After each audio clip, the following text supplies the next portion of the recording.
అతను ఒక స్వామీజీ. ఆధ్యాత్మికతను పంచాల్సిన అతడు చేసిన పని చూసి అందరూ షాక్ అయ్యారు. వికారాబాద్ జిల్లాలో ఏకంగా ఓ ఆశ్రమం ఏర్పాటు చేసి మరీ మత్తు దందాకు ప్లాన్ చేశాడు.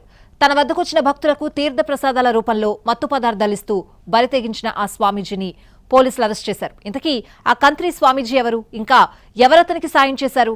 ఈ కేసులో పోలీసులు ఏం చెప్తున్నారు? ఇక్కడ చూడండి, ఇదిగో స్వామీజీ ఆశ్రమం. ఇది వికారాబాద్ జిల్లా యాలాల మండలం గోవిందరావుపేటలో ఉంది ఈ ఆశ్రమం. ఇక్కడ హైదరాబాద్ బోరబండకు చెందిన పప్పులాల్ 10 ఎకరాల ల్యాండ్ కొనుగోలు చేశాడు. ఆ భూమిలో 14 గుంటల స్థలంలో రాజస్థాన్కు చెందిన జై శ్రీరామ్ గిరి అనే స్వామీజీ మాతాజీతో ఆశ్రమం ఏర్పాటు చేసుకున్నారు. ప్రతి అమావాస్య రోజు భక్తులు ఈ ఆశ్రమానికి వెళ్తుంటారు. ఇక్కడి వరకు అంతా బాగానే ఉంది. కానీ ఇక్కడ గంజాయి సాగు జరుగుతోందని పోలీసులకు ఇన్ఫర్మేషన్ రావడంతో దాడి చేశారు. అక్కడికి వెళ్లేసరికి పోలీసులకు వచ్చిన సమాచారం కరెక్టేనని తేలింది. గిరి స్వామీజీ ఏకంగా తన ఆశ్రమంలో గంజాయి మొక్కల్ని పెంచుతున్నాడు.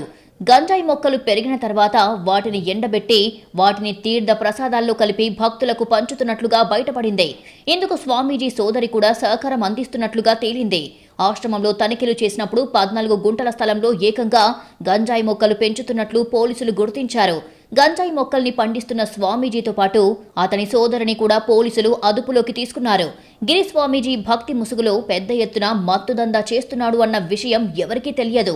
తన ఆశ్రమానికి వచ్చేవారికి గంజాయితో కూడిన తీర్థ ప్రసాదాలు ఇస్తున్నాడు అన్న విషయం చాలా మంది కనిపెట్టలేకపోయారు. కానీ ఆ స్వామీజీ ఏకంగా తన ఆశ్రమానికి వస్తున్న వారికి గంజాయితో కూడిన తీర్థ ప్రసాదాలు ఇస్తున్నట్లుగా బయటపడింది. ఇందుకు సంబంధించి ఓ భక్తుడికి వచ్చిన అనుమానంతో ఏకంగా పోలీసులకు ఫిర్యాదు చేశాడు. ఆ భక్తుడు తీర్థ ప్రసాదం తీసుకొని వెళ్లిన తర్వాత మత్తులోకి వెళ్లిపోయాడు. ఒకరోజు తర్వాత అతను మత్తు నుంచి బయటపడ్డాడు. అయితే ఆశ్రమంలో ఏదో జరుగుతుందని చెప్పి ఏకంగా పోలీసులకు ఫిర్యాదు చేశాడు. దీంతో పోలీసులు ఆశ్రమంపై నిఘా పెట్టి దాడి చేయడంతో మత్తుదందా బాగోతం బయటపడింది. ఆశ్రమం ముందు పెంచుతున్న సుమారు 36 గంజాయి మొక్కలతో పాటు ఎండు గంజాయిని స్వాధీనం చేసుకున్నారు పోలీసులు. ఆశ్రమం వద్దనే రెవెన్యూ శాఖ అధికారుల సమక్షంలో పంచనామా పూర్తి చేశారు.